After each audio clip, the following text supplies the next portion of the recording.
بسم اللہ الرحمن الرحیم۔ السلام علیکم۔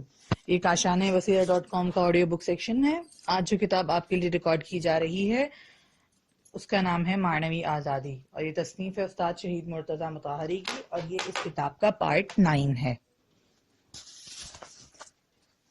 صلح کل۔ میں نہیں سمجھتا کہ دنیا کے محقق لوگوں میں سے کوئی ایسا بھی ہوگا جو انسان دوستی کی تشریح اس مفہوم میں کرتا ہوگا جسے صلح کل یا صلاح کل کہا جاتا ہے۔ صاد لام ہے کاف لام کل۔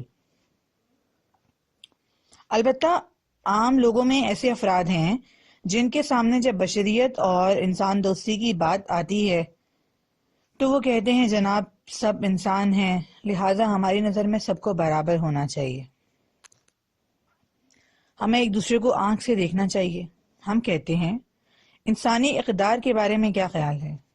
تمام انسان انسانی اقدار کے حامل ہونے کے لحاظ سے تو یکساں نہیں ہیں۔ ایک انسان صاحب علم ہے تو دوسرا بے علم۔ ممکن ہے آپ کہیں کہ اس بے علمی کا سبب یہ تھا کہ علم کا حصول اس کے اختیار میں ہی نہ تھا۔ ایک انسان پرہیزگار ہے اور دوسرا ناپاک اور بد کردار۔ ایک ظالم ہے دوسرا مظلوم، ایک خیر خواہ ہے دوسرا بد خواہ۔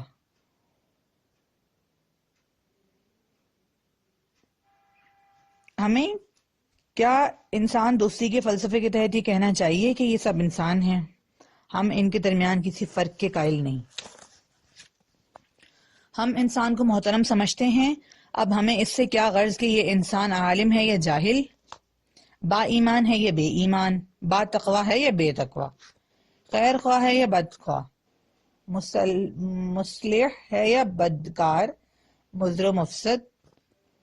ہمیں انسان دوست اور صلح کل ہونا چاہیے، صلح کل ہونا چاہیے۔ اب یہ انسان کسی بھی مسلک یا مکتب سے وابستہ ہو، ہماری نظر میں کوئی فرق نہیں پڑنا چاہیے۔ اگر ہم یہ نظریہ رکھیں تو ہم نے انسانیت کے ساتھ خیانت کی ہے۔ دور دراز سے ایک مثال پیش کرتا ہوں۔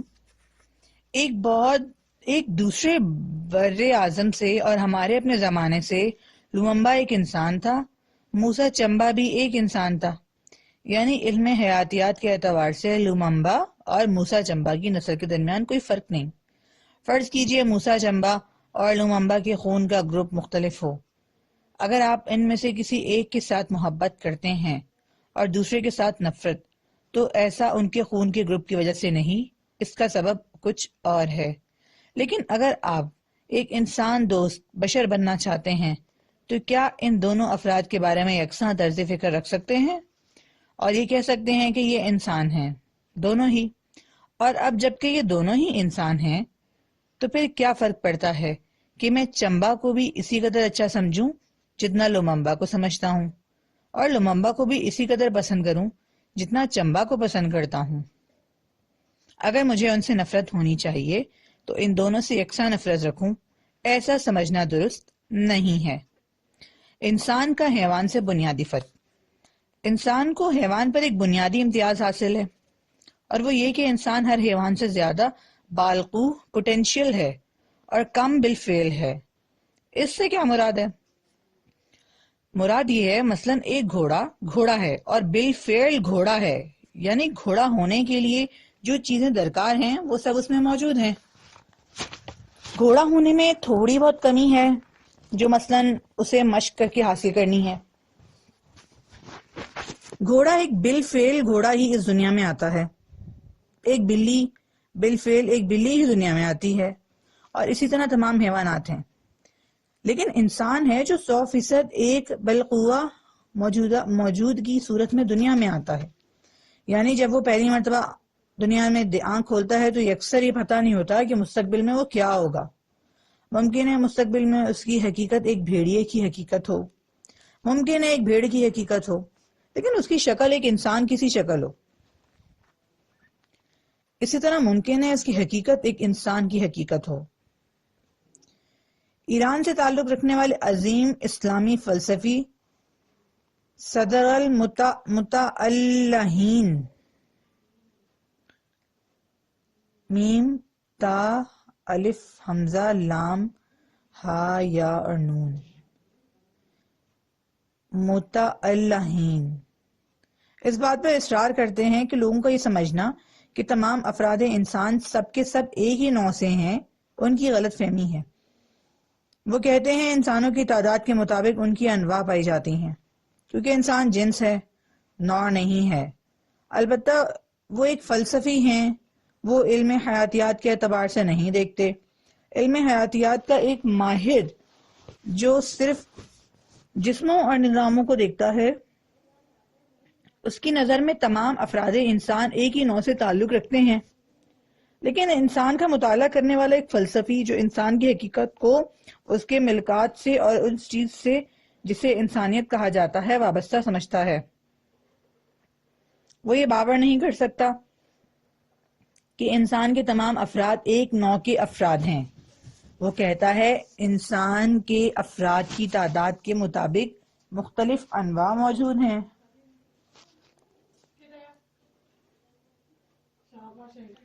لہٰذا ہم کہتے ہیں کہ انسانی اقدار بالقوہ اقدار ہیں۔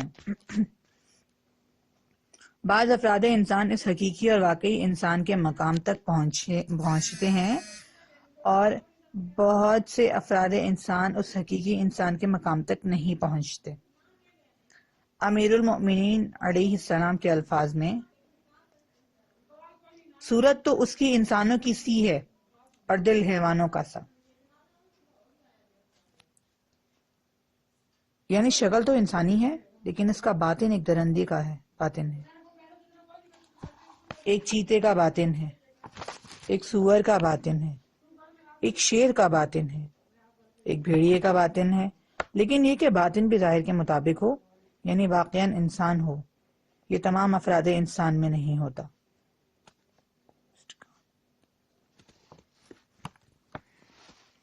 اگوسٹ کانٹ اور دین انسانیت۔ ہم نے کہا ہے دنیا میں ایک بار پھر بڑی حد تک مکتب انسانیت کی طرف لوٹ آئی ہے، یعنی دنیا میں انسانی فلسفوں کے نام سے فلسفے وجود میں آئے ہیں، اور شاید ان میں سب سے زیادہ تعجب انگیز وہ دین انسانیت ہے جسے اگوسٹ کانٹ نے 19ویں صدی کے اواسط میں ایجاد و اختراع کیا اور جس کی بنیاد رکھی ہے۔ یہ شخص ایک طرف سے اپنی عقل اور فکر اور دوسری طرف سے اپنے دل اور ضمیر کے درمیان ایک عجیب بند گلی میں جا پھنسا تھا۔ اسی وجہ سے اس نے دین انسانیت کے نام سے ایک چیز ایجاد کی اور کہا انسان کے لیے ضروری ہے، اور معاشرے میں نظر آنے والی تمام برائیوں کی وجہ سے سماج میں دین کمزور ہو گیا ہے۔ گزشتہ دین اس کی توجہ ہمیشہ کیتھولک مذہب کی طرف رہی ہے، آج کے انسان کا دین بننے کی صلاحیت نہیں رکھتا۔ اس نے 3 ادوار کی نشاندہی کی تھی: ربانی اور مائع طبیعی دور، فلسفی اور تعقلی دور، علمی و تحقیقی، اور خود اس کے بقول مثبت دور۔ اس کا کہنا تھا کیتھولک مذہب کا تعلق انسان کے ماورائے طبیعی طرز فکر سے رہا ہے، آج کا دور علم کا دور ہے، اور اب انسان ماورائے طبیعی فکر کو قبول نہیں کرتا۔ کانٹ نے بغیر غیبی بنیاد کے ایک دین ایجاد کیا۔ بہت ہی عجیب بات ہے، دین بھی ہو اور غیبی بنیاد کے بغیر بھی، لیکن اس نے ان تمام آداب و رسوم، مناسک و شعائر اور دین میں موجود تمام آداب کو قبول کیا، یہاں تک کہ اپنے دین کے لیے پادری کا قائل بھی ہو گیا۔ وہ خود بھی ایک نبی، البتہ بغیر خدا کے نبی بن گیا، اور یہاں تک کہتے ہیں کہ اس نے اپنے آداب کیتھولک مذہب سے لیے، ہو بہو کیتھولک مذہب کے آداب و مناسک کو اپنے دین انسانیت میں لے آیا۔ بعض لوگ اس پر اعتراض کرتے تھے، کہتے تھے ہمیں ایسے دین کی ضرورت نہیں جس کی بنیاد خدائی نہ ہو۔ تم جو کیتھولک مذہب کو قبول نہیں کرتے ہو تو تم کیوں ان آداب کو جو ممکن ہے ایک عالم کی نظر میں خرافات ہوں اپنے دین میں لے آئے ہو؟ تم خدا کا تو انکار کرتے ہو لیکن اس کے آداب اور اس کے مناسک کو قبول کرتے ہو۔ لیکن ایک اعتبار سے وہ حق بجانب تھا۔ انسان کو عبادت و پرستش کی ضرورت ہے، اسے کچھ آداب و عادات کی ضرورت ہے جنہیں وہ ایک دوسرے مفہوم اور عنوان سے انجام دے۔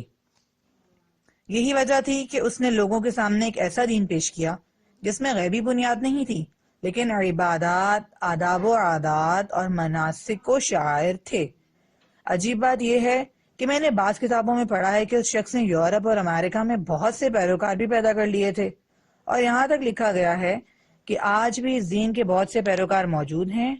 اس کا گھر اس کے پیروکاروں کے لیے کعبے کا درجہ اختیار کر گیا۔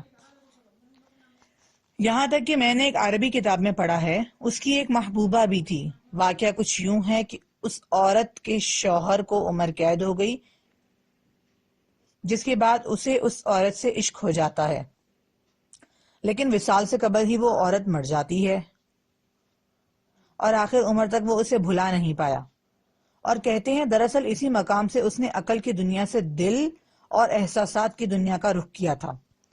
اس کے بعد بالآخر اس نے دین انسانیت ایجاد کیا۔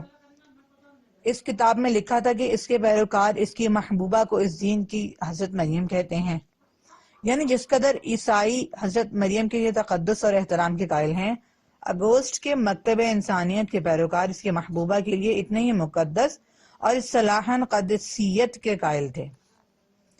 لیکن بعد کے زمانوں میں مکتب انسانیت کا مسئلہ بالفاظ دیگر اصالت بشر کا مسئلہ دوسری شکلوں میں سامنے آیا، جسے آپ آج خود دیکھتے ہیں، خود پڑھتے ہیں اور خود سنتے ہیں، کیونکہ ساری باتیں ایک ہی تقریر میں خلاصے کے طور پر پیش کرنی ہیں۔ لہذا بعض حصوں کو خلاصے اور اختصار کے ساتھ عرض کرتا ہوں۔ انسان اور اصالت انسان کے بارے میں بہت سے مسائل ہیں، کم از کم سوالوں کی صورت میں انہیں پیش کرتا ہوں۔ انسان کا اختیار اور ذمہ داری۔ انسان کے بارے میں اٹھائے جانے والے سوالات میں انسان کی آزادی اور اختیار اور انسان کی ذمہ داری اور فریضے کا مسئلہ بھی ہے۔ کیا انسان واقعاً ایک آزاد اور خود مختار مخلوق ہے؟ کیا اس کی کوئی ذمہ داری ہے؟ کیا اس کا کوئی فریضہ ہے جسے اسے انجام دینا چاہیے؟ البتہ اگر آپ ان سوالوں کے جواب میں اسلامی منطق کے نقطہ نظر سے دیکھنا چاہیں تو ہمیں معلوم ہونا چاہیے کہ 100% ایسا ہی ہے۔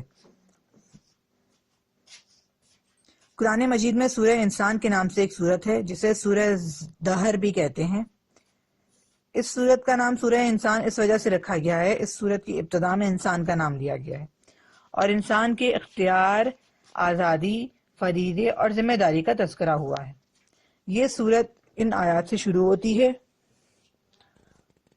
هل أتى على الإنسان حين من الدهر لم يكن شيئا مذكورا إنا خلقنا الإنسان من نطفة، یعنی یقیناً انسان پر ایک ایسا وقت بھی آیا ہے کہ جب وہ کسی قابل ذکر شے نہیں تھا۔ یقیناً ہم نے انسان کو ایک ملے جلے نطفے سے پیدا کیا تاکہ اس کا امتحان لیں، پھر اسے سماعت اور بصارت والا بنا دیا۔ یقیناً ہم نے اسے راستے کی ہدایت دے دی، چاہے تو وہ شکر گزار ہو جائے یا کفران نعمت کرنے والا ہو جائے۔ سورہ دہر آیت نمبر 1 تا 3۔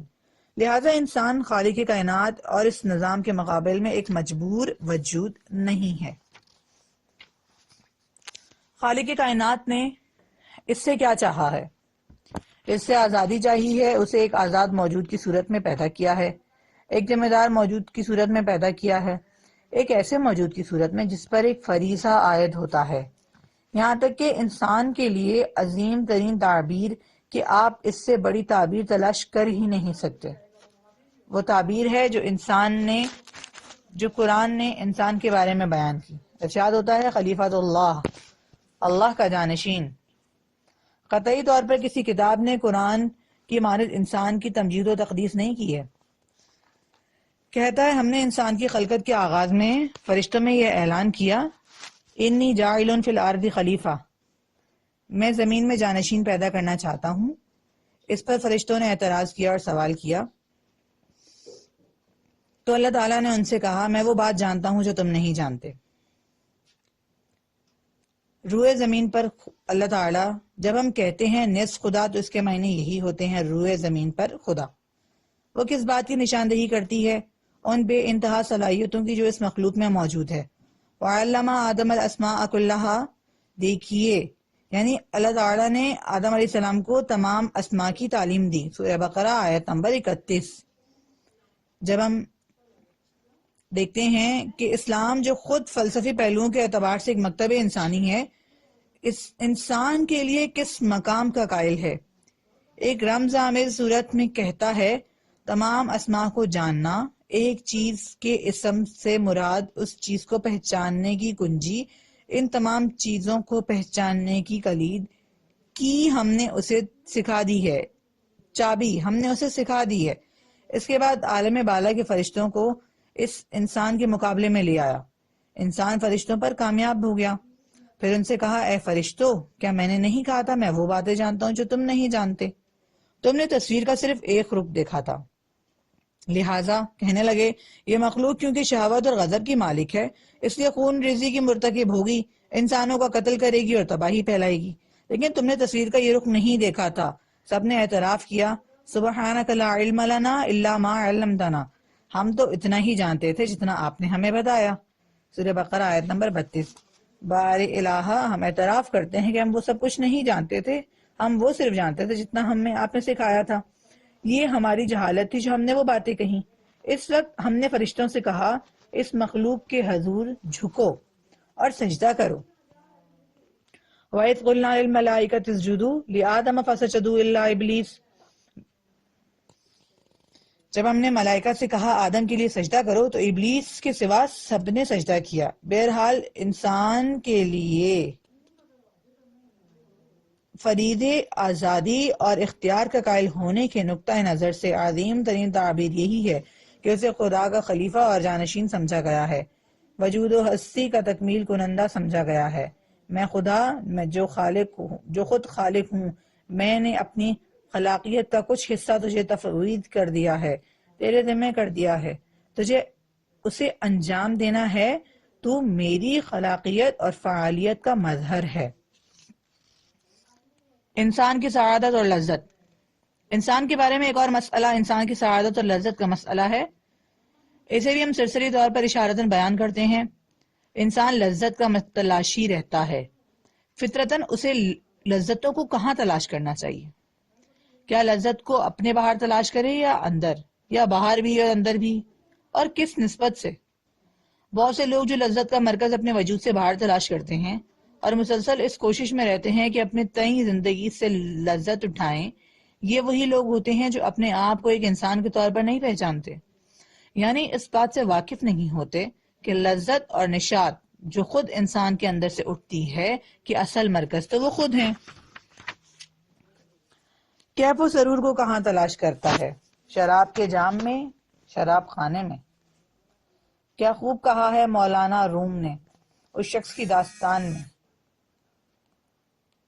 جو ایک شراب خور کو امر بالمعروف و نہی عن المنکر کرتا ہے۔ اس نے شرابی کو مخاطب کر کے کہا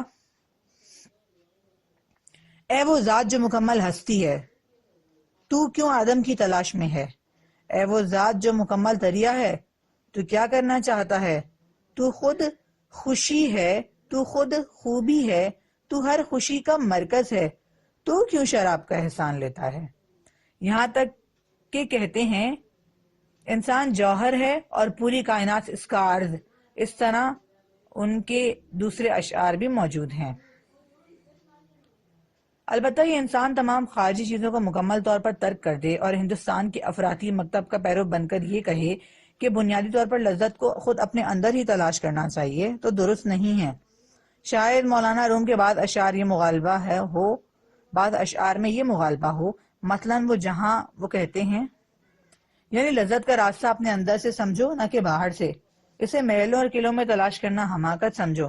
ایک تو قید خانے میں بھی خوش اور مزے میں ہے اور دوسرا باغ میں بھی مایوس اور نامراد کھڑا ہے۔ اس نے ان سوالات کے جواب دیے اور پھر وہ صحیح معنوں میں مکتب انسانیت ہو سکتا ہے۔ جیسا کہ ہم نے عرض کیا ہے کہ انسان معنوی دنیا کا دریچہ اور دروازہ ہے۔ بشر نے اپنے وجود ہی سے معنوی دنیا کو پہچانا تھا۔ معنویت اور انسانیت، دین اور انسانیت جدا نہ ہو سکنے والے امور ہیں۔ یعنی یا تو ہم دین اور انسانیت دونوں کو ایک ساتھ چھوڑ دیں، یا اگر ان میں سے کسی ایک کے ساتھ ملحق ہونا چاہتے ہیں تو لازماً دوسرے کے ساتھ بھی ملحق ہونا پڑے گا. یہ نہیں ہو سکتا کہ ہم دین سے ملحق ہو جائیں اور انسانیت کے تقدس کو چھوڑ دیں. اسی طرح یہ نہیں ہو سکتا کہ انسانیت سے ملحق ہو جائیں اور دین کو چھوڑ دیں. یہ دونوں ایک دوسرے کے ساتھ ساتھ ہیں، ایک دوسرے سے جدا نہیں ہو سکتے. ان دونوں کو ساتھ لے کر چلنا ضروری ہے. انسانیت کی اصالت کے بارے میں مکاتیب کے درمیان تضاد. وہ تناقض اور تضاد جس کے بارے میں ہمارا دعویٰ ہے وہ انسانیت کی اصالت کے قائل مکاتیب میں پایا جاتا ہے. وہ یہی ہے: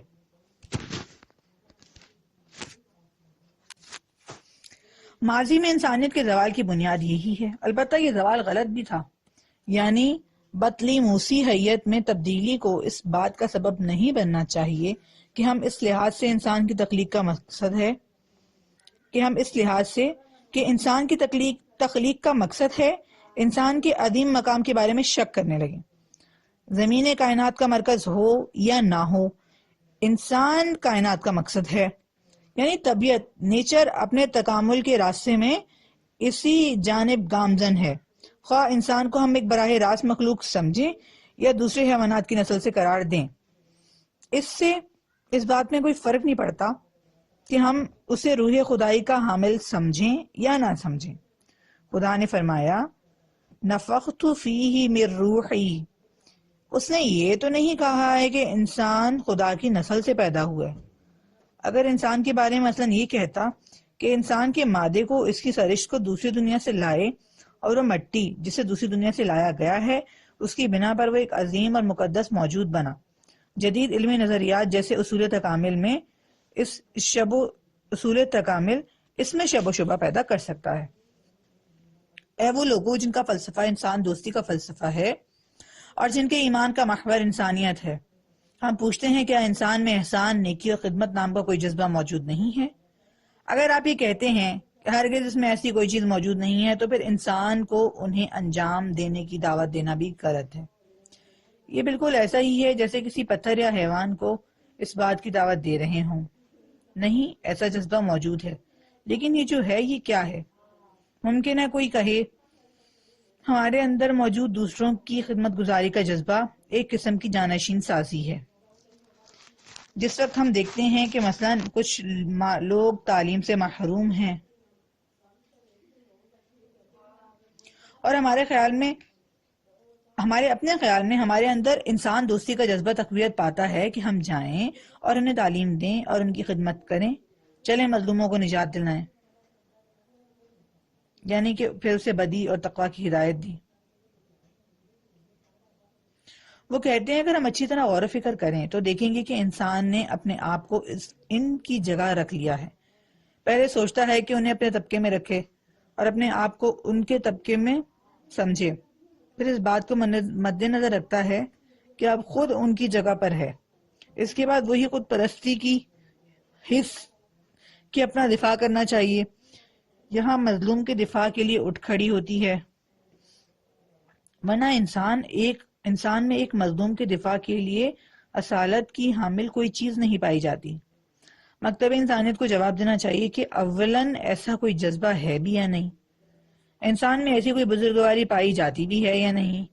ہم کہتے ہیں پائی جاتی ہے. فَأَلْهَمَهَا فُجُورَهَا وَتَقْوَاهَا کہ سورہ شمس میں ہے، پھر اسے بدی اور تقوی کی ہدایت دی. کیونکہ انسان خلیفۃ اللہ ہے، جود کرم الہی کا مظہر ہے، لہذا مظہر انسان ہے. یعنی انسان حالانکہ خود خواہ ہے اور اس کی یہ ذمہ داری ہے کہ وہ اپنے وجود اور حیات کی حفاظت اور بقا کی خاطر اپنے لیے کوشش کرے، لیکن اس کا پورا وجود خود خواہ نہیں ہے. اس میں دوسروں کے لیے خیر خواہی بھی پائی جاتی ہے، دنیا کی تعمیر کا جذبہ بھی موجود ہے، انسانیت بھی ہے اور اخلاقی ضمیر بھی ہے. ابھی کچھ ہی دن پہلے جب میں شیراز میں تھا تو مجھے مؤسسہ خوشحالان کے نام سے ایک ادارے کے بارے میں بتایا گیا. کچھ افراد نے صرف اپنے اندرونی جذبے اور ذاتی ایمان کی بنیاد پر ایک ادارہ بنایا ہے. اس میں کچھ گونگے بہروں کو جمع کیا ہے. میں نے وہاں جا کر دیکھا، ان کی ایک کلاس کا دورہ کیا. واقعاً ہم جیسے اصطلاحاً انتہائی نازک مزاج لوگوں کے لیے کچھ دیر کے لیے بھی اس کلاس میں جانا اور اسے دیکھنا مشکل ہوتا ہے۔ انسان جب ایسے بچوں کو دیکھتا ہے کہ جب وہ اشارے کے ذریعے ایک لفظ بولنا چاہتے ہیں تو اپنا دہان ٹیڑھا کرتے ہیں۔ میں نے ایک صاحب کو دیکھا، وہ سید بھی تھے اور اتفاقاً ان کا نام بھی امام زادہ تھا۔ میں نے دیکھا کہ وہ صاحب کس قدر خلوص، کیسے عشق اور جذبے کے ساتھ، باوجود یہ کہ مجھے وہیں سے پتہ چلا وہ جو تنخواہ لیتے ہیں وہ تنخواہ ایک عام سکول ٹیچر کی تنخواہ سے بھی کم ہے، کیونکہ اس ادارے کے پاس فنڈز نہیں ہیں، کہ وہ کیسے عشق و جذبے کے ساتھ لوگوں کے گونگے بہرے بچوں کو کس قدر مشکلوں سے لکھنا سکھا رہے ہیں، اور ساتھ ساتھ انہیں مشکل سے مشکل حروف کے معنی بھی سمجھا رہے ہیں۔ مثلا جب وہ کہنا چاہتے تھے کہ یہاں، تو اپنے دہان کو اس طرح ٹیڑھا میڑھا کرتے کہ بچے ان کا چہرہ دیکھ کر سمجھ لیتے کہ وہ یہاں کہہ رہے ہیں، اور وہ فوراً تختہ سیاہ پر یہاں لکھ دیا کرتے۔ اسی طرح کی اور چیزیں بھی تھیں۔ انسان میں یہ چیز کیا ہے؟ اس کے اندر یہ کیسا جذبہ ہے؟ یہ چیز مظہر انسانیت اور اصالت انسانیت کو نمایاں کرتی ہے۔ مجموعی طور پر نیک لوگوں کے بارے میں تحسین کی حس اور برے لوگوں کے حوالے سے نفرت کا جذبہ، اگرچہ ان لوگوں کا تعلق گزشتہ زمانوں سے ہی کیوں نہ ہوا ہو، کیا ہے؟ جب یزید اور شمر کا نام ان کے انجام دیے ہوئے مظالم کے ساتھ ہمارے سامنے لیا جاتا ہے تو دوسری طرف شہدائے کربلا کا ان قربانیوں کے ساتھ ہمارے سامنے ذکر کیا جاتا ہے، تو ہم خود اپنے اندر پہلے گروہ کے لیے نفرت کے جذبات اور دوسرے کے لیے احترام و عقیدت کے جذبات محسوس کرتے ہیں۔ آخر یہ کیا ہے؟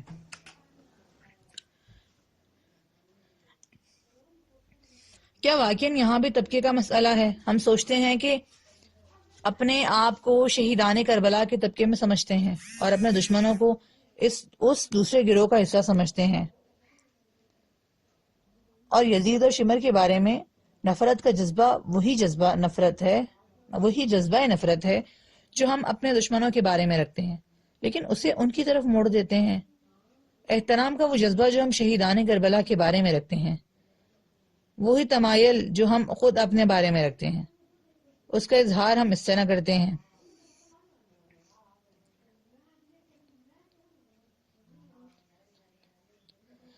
اگر ایسا ہے تو پھر وہ جسے اپنا دشمن اور اپنے اعتبار سے ظالم سمجھتے ہیں،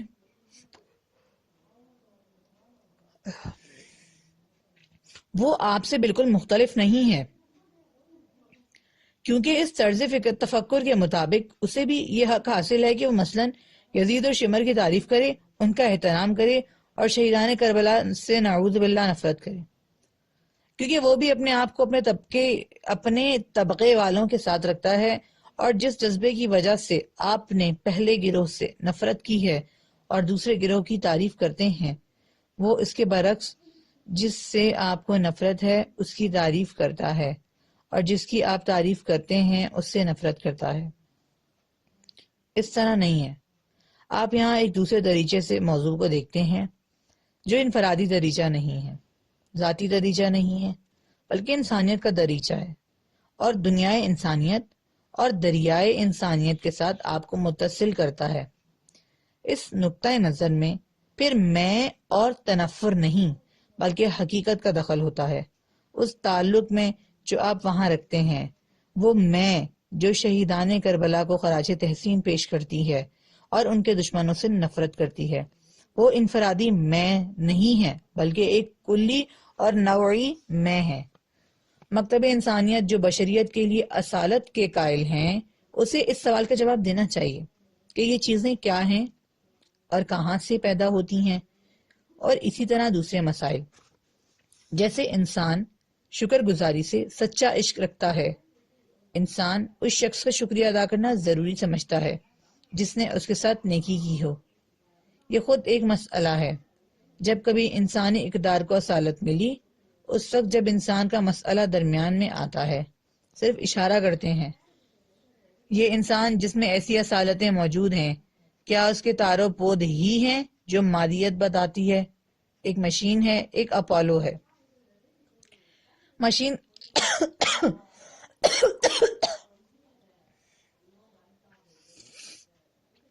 مشین جتنی بھی بڑی ہو صرف بڑی ہوگی. ایک مشین اپولو سے 1000 گنا بڑی بھی بنائی جائے تو اس کے بارے میں کیا کہنا چاہیے؟ یہ کہنا چاہیے کہ عظیم ہے، حیرت انگیز ہے، غیر معمولی ہے. لیکن کیا ہم کہہ سکتے ہیں کہ بزرگوار ہے؟ نہیں. کیا ہم کہہ سکتے ہیں کہ مقدس ہے؟ نہیں. اگر موجودہ اپولو سے 1 ارب گنا بڑی مشین ہو اور اربوں پرزے اس میں استعمال ہوئے ہوں تب بھی وہ ایک عظیم، حیرت انگیز اور غیر معمولی چیز ہے. کسی صورت ممکن نہیں وہ ایسے مقام پر پہنچ جائے کہ اسے بزرگوار، مقدس اور قابل احترام سمجھا جائے.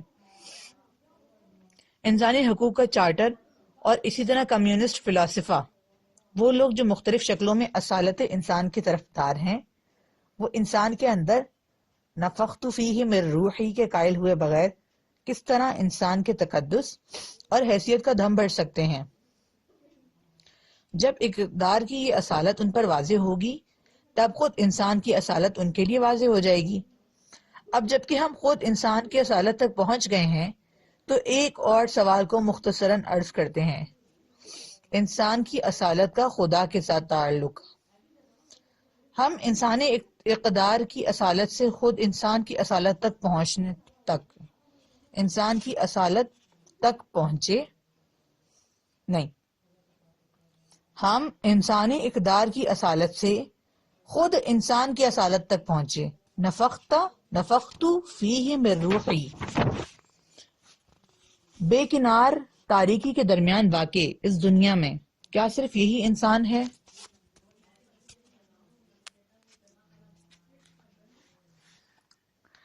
اور ایک یورپین کے بقول زہر کے ایک سمندر کے درمیان اتفاقاً صرف یہی صاحب میٹھے پانی کا ایک قطرہ پیدا ہوئے ہیں یا نہیں؟ یہ میٹھا قطرہ میٹھے سمندر کا نمائندہ ہے. نور کا یہ ذرہ دنیائے نور کا نمائندہ ہے. یہ وہ مقام ہے جہاں اصالت انسان کا خدا کے ساتھ تعلق واضح ہوتا ہے.